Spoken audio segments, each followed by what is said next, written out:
우리 기독교는 그 많은 핍박을 받아온 종교입니다. 역사적으로 우리는 많은 핍박을 받아왔고, 또 요즘 보면 다른 종교들은 전혀 핍박을 받지 않는데 이 세계적으로 기독교만 또 그렇게 핍박을 받습니다. 사단이 우리가 하나님의 자녀인 것을 포기하게 만들기 위해서 이 핍박과 유혹이라는 두 가지 방법을 쓰는데, 이 사단이 몇천 년 동안 이 그리스도를 핍박하면서 발견한 것이 무엇인가 하니까, 이 핍박과 이 고난이 오히려 우리에게 이익하더라는 것입니다. 핍박을 했는데도 불구하고 오히려 기독교인 숫자가 늘어나고 우리의 믿음이 더 견고해지더라는 것이죠. 이 당장 로마 시대를 보니까 이 로마는 기독교인들을 굉장히 핍박했습니다.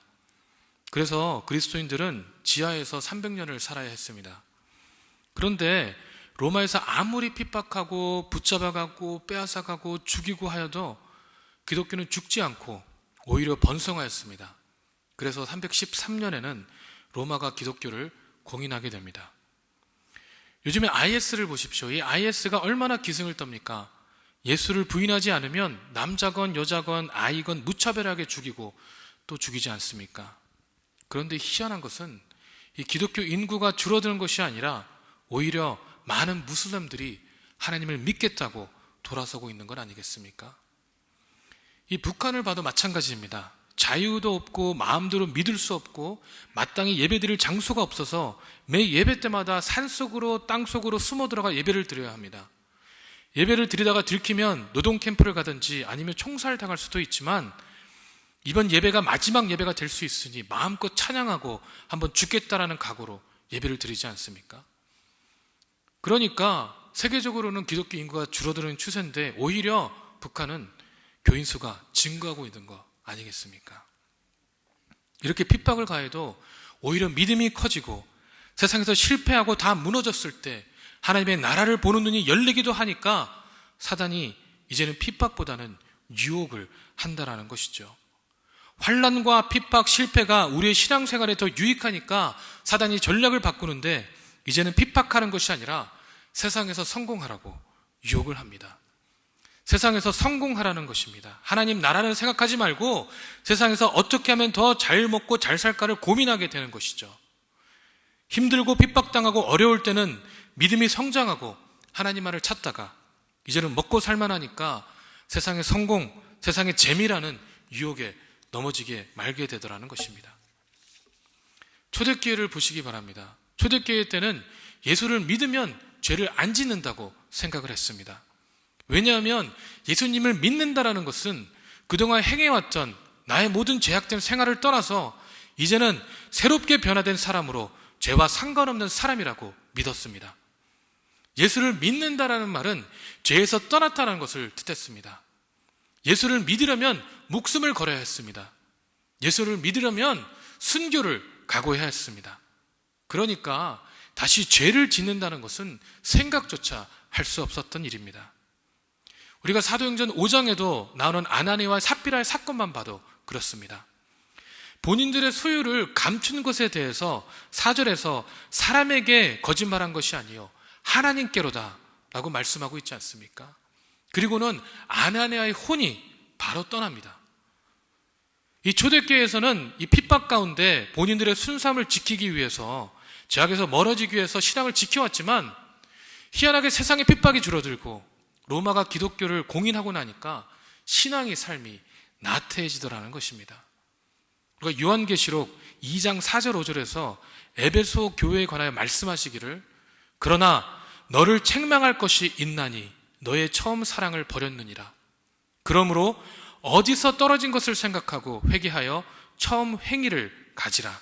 만일 그리지 아니하고 회개치 아니하면 내가 내게 임하여 내 촛대를 그 자리에서 옮기리라. 아멘. 이라고 말씀하고 있습니다. 우리의 입으로는 하나님께 영광을 드린다고 하지만 우리의 삶의 태도는 나의 성공, 나의 자녀의 성공, 우리 교회 가족 공동체라는 개념도 없이 나의 모습에만 치중하며 살게 되더라는 것입니다.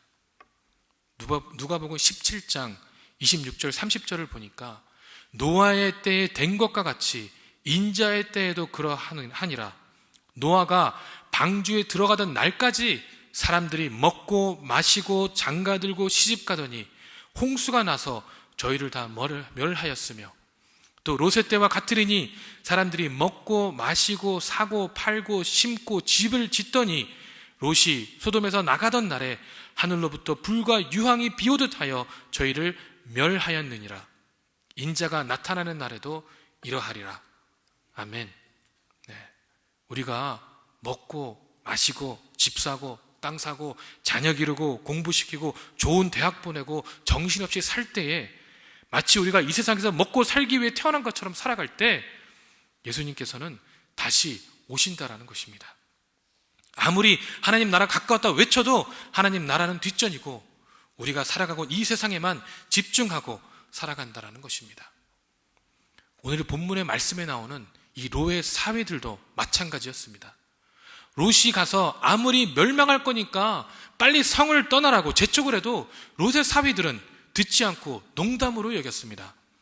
그들이 살고 있는 곳이 너무 좋고 그들의 생활이 너무나 편하고 안정적이었기 때문에 그곳을 떠나야 한다는 사실 자체를 믿을 수 없고 농담으로 여겼다라는 것입니다. 이런 말씀을 드리면 이미 마음에 불편함이 생기시는 분들이 있을 겁니다. 그런데 여러분, 어쩌면 우리에게 불편함이 생기는 이유는 우리가 그동안 너무 편안한 신앙생활에 익숙해져 있기 때문일 수도 있습니다. 누가복음 17장 32절 33절에 보면 롯의 처를 생각하라. 무릇 자기 목숨을 보존하고자 하는 일 잃을 것이요 잃은 자는 살리리라. 아멘 이라고 말씀하고 있습니다. 이 롯의 가족은 소돔과 고모라 땅에서 유일하게 구원을 받은 사람들입니다. 오늘 말씀 29절에 하나님이 들의 성들을 멸하실 때 곧 롯에 거하는 성을 엎으실 때 아브라함을 생각하사 롯을 그 엎으시는 중에서 내어보내셨더라고 말씀하고 있습니다. 소돔과 고모라 모두가 징벌을 받아야 마땅하지만 그 중에 의로운 롯을 하나님께서는 아브라함의 기도를 생각하시고 구원하시기로 작정하셨다라는 것입니다. 롯의 행실을 보시기 바랍니다. 날이 저물었을 때 두 천사가 소돔에 이르니까 롯은 성문에 앉아 있다가 이 천사들을 영접합니다. 한 가지 참고해야 되는 것은 그때 당시 사회에서 성문은 재판 장소나 사업 거래소나 세금을 내는 장소와 같은 중요한 곳이었습니다. 그래서 성문에는 언제나 사람들이 붐비기 마련이고 또 롯이 그곳에 앉아 있었다는 것은 그곳의 지도층 인사로서 그것에 상당한 영향력을 미치고 있었음을 시사할 수가 있습니다. 그런 그가 낯선 자들을 영접하고 또한 집까지 초대하고 발을 씻고 자고 가라 하고 청하는 모습은 롯이 그래도 얼마나 겸손했는지, 그리고 소돔 주민들과는 달리 아직 희미하게 남아있는 롯의 경건함을 보여주는 장면입니다. 베드로 후서 2장 7절에 8절에 보니까 무법한 자의 음란한 행실을 인하여 고통하는 의로운 롯을 건지셨으니 이는 이 의인이 저희 중에 거하며 날마다 저 불법한 행실을 보고 들으므로 그 의로운 심령을 상하니라고 나와 있습니다. 하지만 여러분, 안타까운 것은 그런 롯도 구원을 받기까지는 많이 망설였고 또 롯의 아내는 구원의 과정에서 하나님의 말씀을 듣지 않음으로 죽게 되었다라는 것입니다. 16절에 보니까 롯이 지체하매라고 나와 있습니다. 천사들은 빨리 피하라고 얘기하고 있는데 이 롯이 여전히 지체하니까 천사들이 롯의 손과 그 아내의 손과 두 딸의 손을 잡아 인도하여 성 밖에 두었다라고 성경은 말씀하고 있습니다. 너무나 안타깝지 않습니까? 하나님께서는 우리가 이 죄악된 세상과 같이 멸망할까봐 구별된 삶을 살으라고 재촉하고 하나님께서 거룩하니까 우리도 거룩하라고 말씀하시고 그것도 모자라 예수님의 생명까지도 기꺼이 우리를 위해 바쳤는데 우리는 여전히 말귀를 못 알아듣는 어린 아이들처럼 하나님의 음성은 뒤로 한 채 여전히 나의 것, 나의 모습, 나의 생각만을 중요시 여긴 채 살아가고 있다는 것입니다. 롯의 아내를 보십시오. 천사들이 목숨을 살려주는데 딱 한 가지 조건이 무엇이었냐면 돌아보거나 들에 머무르거나 하지 말고 산으로 도망하라는 것입니다. 아주 심플하지 않습니까? 생명을 보존시켜 줄 테니까 돌아보지 말라라고 말씀하고 있는 것입니다. 아니 생명을 보존시킬 수 있으면 1억을 내라고. 아니 전 재산도 다 줄 판인데 뒤를 돌아보지 말라니요. 너무나 심플하지 않습니까? 롯의 아내는 하나님의 뜻대로 살지 않았음에도 불구하고 하나님의 전적인 은혜로 아브라함의 중보로 구원을 받게 되었고, 또 소돔성이 유황불에 멸망을 당할 때 이미 그 죄악된 곳을 떠난 상태였음에도 불구하고 뒤돌아봄으로 죽게 되었다라는 것입니다. 얼마나 무지합니까? 하나님은 롯의 아내에게 이제 소돔성에 유황불이 내릴 테니 너는 빨리 소돔성을 떠나 소알성으로 가라. 그러면 너는 구원을 받을 것이다. 하지만 절대 뒤돌아보면 안 된다. 무슨 소리가 들려도 어떤 일이 일어날지라도 절대 뒤돌아보지 마라. 그러면 너는 죽는다라고 말씀하시면서 뒤돌아보지 말라라고 그렇게 명령을 하고 있는데, 생명을 건져준다는데 이 뒤돌아보지 말라는 말씀이 뭐 그리 어렵습니까? 그런데 여러분, 롯의 아내는 하나님의 아주 심플한 계명을 지키지 못했습니다. 마음에 세상에 대한 미련이 가득했기 때문에 그렇습니다. 생명을 살리기 위해 도망 나왔지만 그곳에 쌓아둔 재물, 그동안에 이뤘던 명성, 지위, 집, 차, 직장, 대학, 평안함, 만족함 등이 지속적으로 생각이 나니까, 그것들이 마음을 가득 채우고 떠나지 않으니까 구원의 기회를 얻었는데 그 축복을 너무나도 쉽게 잃어버린 것이 아니겠습니까? 우리 중에 어쩌면 아니 한번 뒤돌아본 것이 뭐 그렇게 큰 잘못이라고 하나님께서는 구원을 안 해주시나 라고 생각하시는 분들이 있을 수 있습니다. 살다 보면 실수할 수도 있고 한 번쯤 뒤돌아볼 수도 있지, 그게 뭐 그렇게 죽을 만한 죄인가 라고 생각이 드시는 분들도 분명히 있을 겁니다. 아니 그런 마음이 드는 것은 어쩌면 우리는 당연할 수도 있습니다. 그런데 여러분, 우리는 죄라는 것을 다시 생각할 필요성이 있는데요, 내가 생각하기에 조그만 죄인가 큰 죄인가, 혹 세상의 기준으로 봤을 때 조그만 죄인가 큰 죄인가가 중요한 것이 아니라 우리가 죄를 행했을 때 그 죄의 대상이 누구인가가 중요한 것입니다. 이 데이비드 플랫이라는 목사님의 그 Follow Me라는 책을 보면 이런 이야기가 나옵니다. 예수님을 좇는 아랍인 제자이자 내 친구이기도 한 아셈은 얼마 전 고향에 갔다가 택시기사에게 복음을 전했다. 상대는 잠깐 지옥에서 죗값을 치르고 난 뒤에는 틀림없이 하늘나라로 올라가게 되리라고 철석같이 믿는 인물이었다. 평생 살아오는 동안 그다지 큰 죄를 저지른 적이 없다는 믿음이 확고했다. 아셈이 물었다. 제가 뺨을 때리면 어떻게 하실 거예요?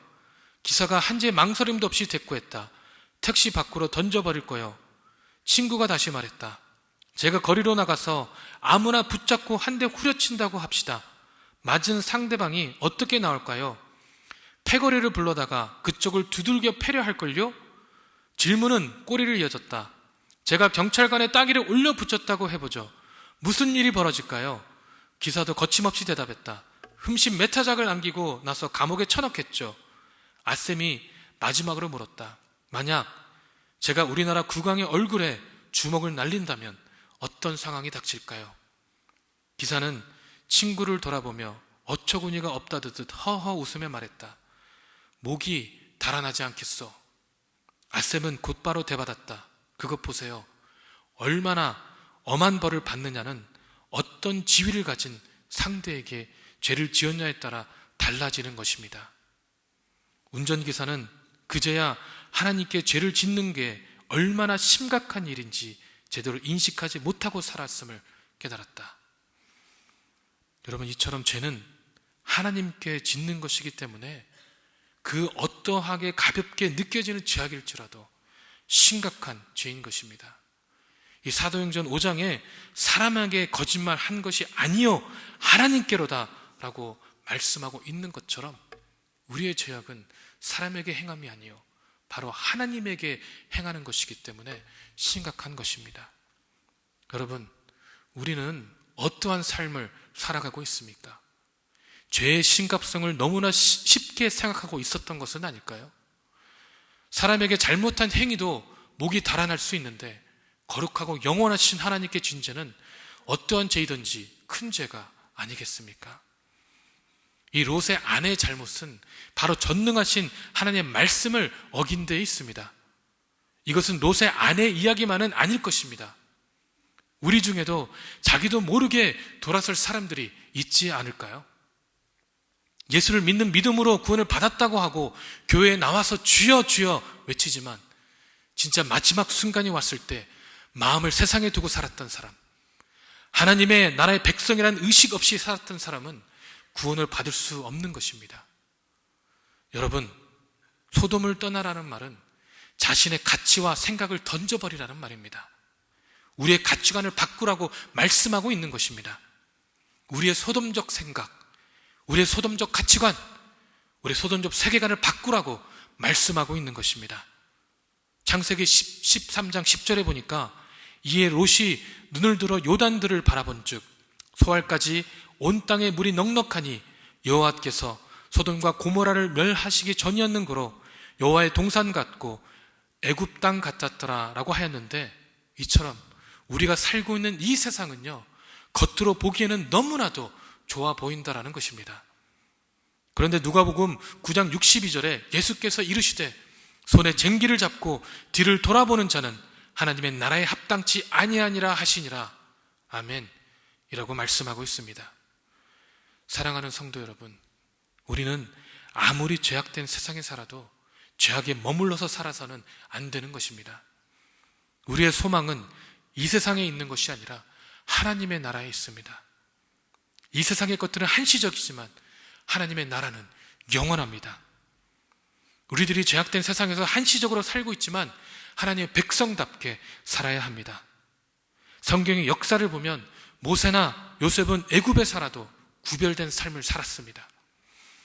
다니엘이나 친구들도 역시 포로로서 바벨론에 살았지만 그들과는 구별된 전혀 다른 삶을 살았습니다.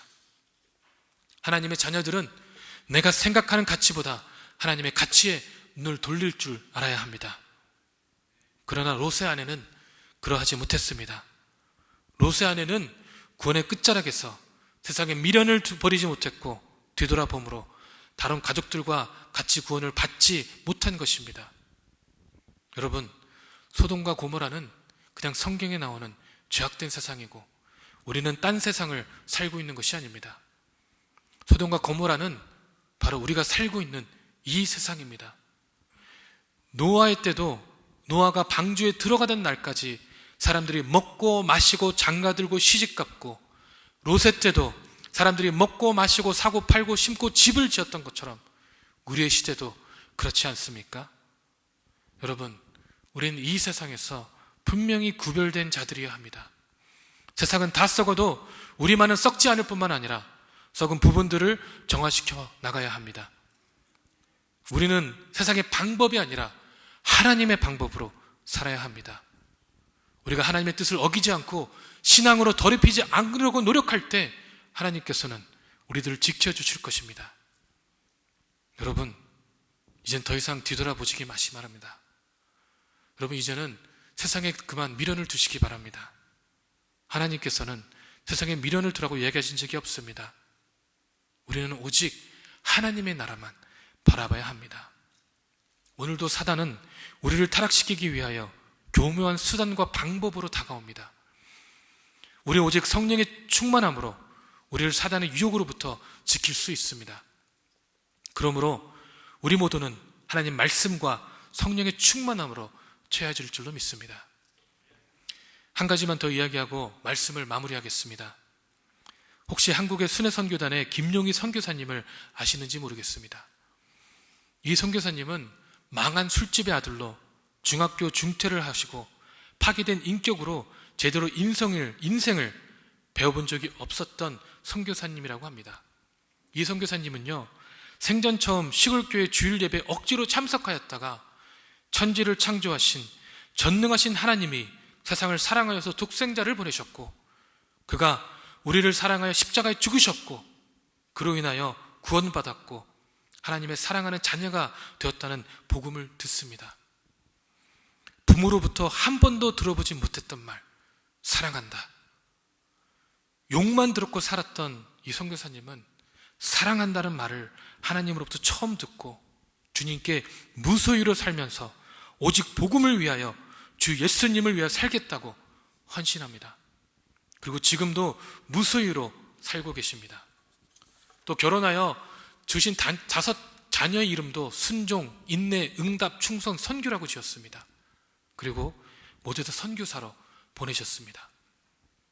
하루는 이 첫째 아드님께서 선교사로 계신 아프리카를 방문했다고 합니다.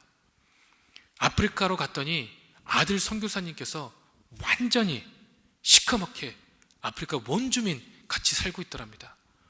또 아프리카 원주민들과 같이 사니까 사는 집은 정말 말도 못할 정도로 열악한 환경이었다고 합니다. 아들 선교사님께서 거하시는 움막 안에 서 있는데 마음이 너무 아프더랍니다. 그래서 기도하셨답니다. 하나님, 차라리 나를 이리로 보내시지 왜 내 아들을 이리로 보내셨습니까? 나는 굉장히 불우하게 자랐기 때문에 내가 더 이런 곳에 어울리는데 차라리 나와 내 아들을 위치를 바꿔주시기 바랍니다. 그날 그렇게 밤새 기도하고 또 기도하면서 아들에게 긴 편지를 쓰고 그것을 손에 쥐고 왔다고 합니다. 그 편지 끝에는 그 아들 선교사님께 이렇게 썼습니다. 사랑하는 아들아, 우리 땅끝까지 복음을 전하고 죽어 천국 한복판에서 만나자.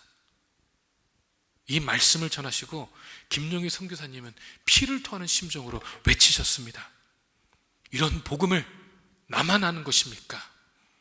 모든 교회, 모든 교역자들, 모든 교인들이 다 아는 것이 아니겠습니까? 그런데 어찌 이렇게 답답하고 안타깝습니까? 시험 들었다, 답답하다, 지쳤다, 못 견디겠다, 은혜가 안 된다. 이게 웬 말입니까? 저는 늦게 부름받은 제게 이런 충격이었다면 먼저 교회 안에 있는 사람들에게는 얼마나 큰 충격일까 하고 생각하였는데, 많은 교인들이 예배 드려주는 분위기입니다. 팔짱 끼고 앉아서 나 좀 감동시켜봐 하는 태도입니다 라고 소리치셨다고 합니다. 여러분, 우리는 어떻습니까? 지금 우리의 모습은 어떠한 모습입니까? 시험 들고 답답하고 지쳐 있습니까? 아니면 주님의 살아있는 말씀으로 날마다 새롭게 됨을 경험하면서 하나님의 복음 가운데 능력으로 행하고 계시고 있습니까? 여러분, 혹시라도 저에게 시험 드신 분들이 계시다면 용서해 주시기 바랍니다. 그리고 저를 보시지 마시고 하나님을 바라보시기 바랍니다. 제가 설교하는 것이 아니라 하나님의 말씀이 선포됨을 깨닫고 주님 앞에 고백하시기 바랍니다. 여러분, 저는 이 김용희 선교사님께서 아드님에게 하셨던 그 말, 우리 땅끝까지 복음을 전하고 죽어 천국 한복판에서 만나자고 했던 그 말이 지금 우리의 고백이 되길 간절히 소망합니다. 여기 지금 이 자리에 계신 저와 여러분은 여러분의 소망은 천국에 있기를 기도합니다. 그리하여 저는 진심으로 우리 모두가 천국 한복판에 만나서 같이 주님을 기뻐하고 같이 주님을 찬양하고 같이 서로에게 정말로 수고했다, 그동안 정말 수고했다, 이제는 영원한 기쁨 속에서 시험, 근심, 걱정, 불안, 미움 이런 거 하나도 없는 영원한 주님 품 안에서 머물자고 서로를 격려하고 서로를 사랑할 수 있기를 진심으로 축원합니다. 기도하겠습니다.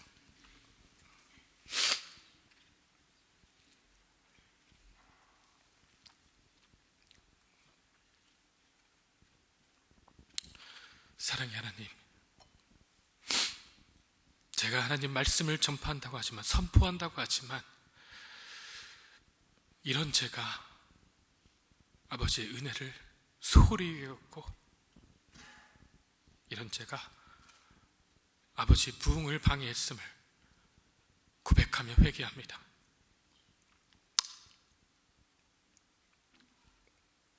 하나님, 이제는 우리가 믿음 가운데, 사랑 가운데, 하나님 말씀 가운데 거함으로 더 이상 시험 가운데 있는 것이 아니라, 지쳐 있는 것이 아니라, 답답한 가운데 있는 것이 아니라, 날마다 그리스도의 보혈로 새롭게 하시는 주님의 말씀 가운데, 주님의 능력 가운데, 하나님의 사랑 가운데 회복되어지는 저희 한 사람 한 사람 될 수 있도록 역사하여 주시옵소서. 그래야 이 한 해는 우리 교회가 회복되어지고 하나님의 사랑과 말씀과 능력이 드러나며 오직 기쁨 가운데 있을 수 있는 하나님의 교회가 될 수 있도록 역사하여 주시옵소서. 참으로 감사하며 살아계신 예수 그리스도 이름으로 기도했습니다. 아멘.